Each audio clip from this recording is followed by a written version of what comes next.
നമസ്കാരം. ഡിയർ നന്ദഗോവിന്ദം ഭജൻസ്, പണം വാങ്ങി തന്നെയാണ് നിങ്ങൾ പരിപാടി അവതരിപ്പിക്കുന്നതെങ്കിലും നിങ്ങളറിയാതെ നിങ്ങളിലേക്ക് വന്നു ചേർന്നിരിക്കുന്ന ഒരു ദൗത്യമുണ്ട്. ആ ദൗത്യം കാലഘട്ടത്തിൻ്റെ ആവശ്യമാണ്, നിങ്ങളുടെ സമുദായത്തിൻ്റെയും. അത് നിങ്ങൾ തിരിച്ചറിയണം. ഒപ്പം നിങ്ങളാക്കിയവരുടെ പൾസും.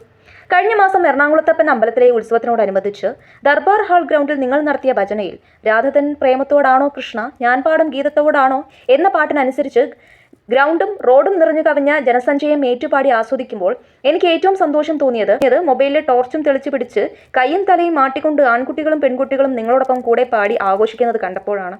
ഇടത് ജിഹാദി ഇക്കോ സിസ്റ്റം നിയന്ത്രിക്കുന്ന വേടപ്പറമ്പുകളിൽ റാപ്പ് എന്ന് പറഞ്ഞ് നടത്തുന്ന ലഹരി നുരയുന്ന പേക്കൂത്തുകളിൽ നിന്നും യുവതിയുവാക്കളെ ഭക്തിയോടെ നിങ്ങളുടെ അമ്പലപ്പറമ്പുകളിലേക്ക് നിങ്ങൾക്ക് ആകർഷിക്കാനായല്ലോ എന്നതായിരുന്നു എനിക്കുണ്ടായ സന്തോഷത്തിൻ്റെ കാരണം. ഇത്തരം സ്ഥലങ്ങളിലേക്ക് യുവതിയുവാക്കൾ ആകർഷിക്കപ്പെടുന്നതും അവിടെ കൂട്ടായ്മകൾ ഉണ്ടാകുന്നതും ചിലരെ അലോസരപ്പെടുത്തുന്നുണ്ട്. മുൻപ് പട്ടണങ്ങളിലും ഗ്രാമങ്ങളിലും ഉണ്ടായിരുന്ന വായനശാലകളും ആർട്സ് ആൻഡ് സ്പോർട്സ് ക്ലബ്ബുകളും ഒന്നൊന്നായി ഇല്ലാതാക്കി. ഒപ്പം അവരുടെ സാംസ്കാരിക ആഘോഷങ്ങളും വാർഷിക പരിപാടികളും കലാകായിക മത്സരങ്ങളും നിലച്ചു. ക്രിക്കറ്റും ഫുട്ബോളും കളിച്ച് കുട്ടികൾ തിമിർത്തിരുന്ന പല ഗ്രൗണ്ടുകളും ഇന്ന് ഡ്രൈവിംഗ് സ്കൂളുകൾക്കുള്ള പരിശീലന പറമ്പായി മാറുന്നു. അത്തരം ഗ്രൗണ്ടുകളിൽ നിന്നും ക്രിക്കറ്റും ഫുട്ബോളും ചിലർ പണം മുടക്കി വ്യക്തമായ ലക്ഷ്യത്തോടു കൂടി തുടങ്ങിയിരിക്കുന്ന ടർഫ് കോർട്ടുകളിലേക്ക് പറിച്ചു നടപ്പെട്ട് കഴിഞ്ഞു. അവിടെ വരുന്ന യുവാക്കളിൽ പലരുടെയും ചിന്താശേഷിയും തലച്ചോറും പലർക്കും അടിയറ വയ്ക്കപ്പെടുന്നു. പലയിടത്തും സിന്തറ്റിക് മയക്കുമരുന്നുകളും സുലഭം. കടലോര പ്രദേശങ്ങളിൽ പോലും ഇത്തരം ടർഫുകൾ ഇപ്പോൾ വ്യാപകമാകുന്നു. ടർഫുകൾക്കും യൂണിസെക്സ് ജിംനേഷ്യകൾക്കും വേണ്ടി ചിലർ പണം മുടക്കുന്നത് ഒന്നും കാണാതെയില്ല. അതുകൊണ്ട് തന്നെ ആൾക്കൂട്ടത്തെയും കൂട്ടായ്മകളെയും സൃഷ്ടിക്കുന്ന ഏതൊരു കലാകായിക പ്രസ്ഥാനത്തെയും പ്രത്യേകിച്ച് സാമുദായം അടിസ്ഥാനത്തിലുള്ളവ ചിലർ നിയന്ത്രണത്തിലാക്കി ക്രമേണ അതിനെ നിർജീവമാക്കാൻ ശ്രമിക്കും. ഇല്ലെങ്കിൽ വിവാദങ്ങൾ സൃഷ്ടിച്ച് അതിനെ പൊളിക്കും. തമിഴ്നാട്ടിലെ ജല്ലിക്കെട്ട് മുതൽ തൃശ്ശൂർപേരൂരിലെ പൂരം വരെ ഇല്ലാതാക്കാൻ ശ്രമിക്കുന്നത് ചുമ്മാതല്ല. ക്രിസ്ത്യൻ പള്ളിപ്പറമ്പുകളിൽ വോളിബോളും ഷട്ടിൽ ബാഡ്മിൻ്റനും ആരംഭിച്ചു. യുവാക്കളെ വൈകുന്നേരങ്ങളിൽ അവിടേക്ക് ആകർഷിക്കണമെന്ന് പലപ്പോഴായി ഞങ്ങളുടെ വൈദികരോട് നിരന്തരമായി പറയുന്നതും ക്രിസ്മസ് കരോൾ പോലെയുള്ള ആഘോഷങ്ങൾ അതിൻ്റെ പാരമ്പര്യമായ തനിമയോടെ നടത്തുവാൻ ഞങ്ങൾ പ്രോത്സാഹിപ്പിക്കുന്നതും ഇതേ കാരണങ്ങൾ കൊണ്ട് തന്നെയാണ്. അപ്പോൾ ലഹരിക്കും ലെഫ്റ്റ് ലിബറലിസത്തിനും അടിമപ്പെട്ട് മാനവികതയുടെ ആഗോള ശത്രുക്കളുടെ ചതുരംഗ പലകയിലെ കാലാൾ കരുക്കളാകുവാൻ വിടാതെ ഭക്തിയിലൂടെ തന്നെ പുതുതലമുറ ഉൾപ്പെടെയുള്ള ഹൈന്ദവ വിശ്വാസികളെ അമ്പലപ്പറമ്പുകളിലേക്ക് ആകർഷിച്ച് ഒന്നിപ്പിച്ചു നിർത്താൻ നിങ്ങളുടെ പരിപാടികൾക്ക് സാധിക്കുന്നുവെങ്കിൽ അതൊരു മഹത്തായ കാര്യം തന്നെയാണ്. പണ്ട് ഓരോ കാലഘട്ടങ്ങളിലും ഹൈന്ദവ ക്രൈസ്തവർ മുസ്ലിം സമുദായങ്ങളിൽ ഇതേപോലെ പല രൂപത്തിൽ അതത് സമുദായങ്ങളെ ഒന്നിപ്പിച്ചു നിർത്തുവാൻ പല കലാകാരന്മാർക്കും കലാപ്രസ്ഥാനങ്ങൾക്കും കഴിഞ്ഞിട്ടുണ്ട്. ഈ കാലഘട്ടത്തിൽ ഒരുപക്ഷെ ഹൈന്ദവ സമുദായത്തിലെ പല തലമുറകളെ ഒരേ രീതിയിൽ ഒന്നിപ്പിച്ചു നിർത്തുവാൻ നിങ്ങളുടെ ഭജനകൾക്ക് കുറച്ചെങ്കിലും സാധിക്കുന്നുവെങ്കിൽ അത് നിങ്ങളിൽ അർപ്പിക്കപ്പെട്ട കർമ്മമായി മാത്രം കാണുക. നിങ്ങൾ പരിപാടി അവതരിപ്പിക്കുന്ന എല്ലായിടങ്ങളിലും നിങ്ങളുടെ എല്ലാ ഭജനഗാനങ്ങൾക്കും കരഘോഷങ്ങൾ തന്നെയാണ് ലഭിക്കാറ്. എന്നിട്ടും നന്ദഗോവിന്ദം ഭജൻസ് ക്രിസ്തീയ ഭക്തിഗാനം പാടി ജനം കൈയടിച്ചുവെന്ന് മലയാള മനോരമ വാർത്താക്കാർഡ് ഇറക്കണമെങ്കിൽ അതിൻ്റെ പിന്നിൽ ഒരു അജണ്ടയുണ്ട്.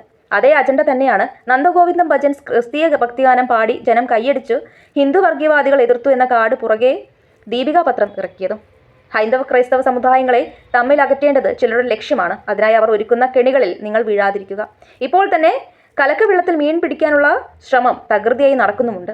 ഹൈന്ദവ ക്രൈസ്തവ മുസ്ലിം സമുദായങ്ങളിൽ ഓരോന്നിലും ഇതുപോലുള്ള പ്രസ്ഥാനങ്ങൾ ഉയർന്നു വരുന്നത് അതൊക്കെ അതത് സമുദായത്തിലെ ആളുകളെ ഒന്നിപ്പിച്ചു നിർത്താനുള്ളതാവട്ടെ. നിങ്ങളും അത് തന്നെ ചെയ്യുക. ഏതാനും ആഴ്ചകൾക്ക് മുൻപ് നന്ദഗോവിന്ദ ഭജൻസിന്റെ പിന്നിൽ അജണ്ടയുണ്ടെന്ന് 2 കേന്ദ്രങ്ങളിൽ നിന്നും ആരോപണങ്ങൾ വന്നപ്പോൾ കരുതിയതാണ് നിങ്ങൾ താമസിക്കാതെ വിവാദങ്ങളിൽ പെടുമെന്ന്.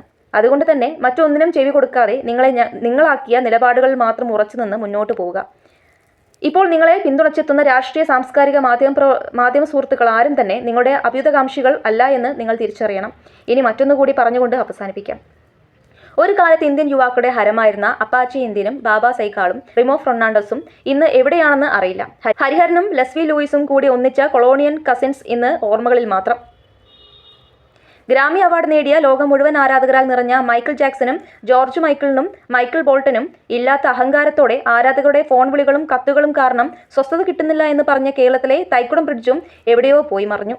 നിങ്ങൾ ഹിറ്റായതോടെ നിങ്ങളുടെ ചുവട് പിടിച്ച് പലരും ഭജനയുമായി രംഗത്ത് വന്നിട്ടുണ്ട്. എന്നാൽ നിങ്ങളുടെ ഉൾപ്പെടെ അതെല്ലാം പല കാലങ്ങളിലും ഉണ്ടാകാറുള്ള കേവലം താൽക്കാലിക ട്രെൻഡുകൾ മാത്രമാണ്.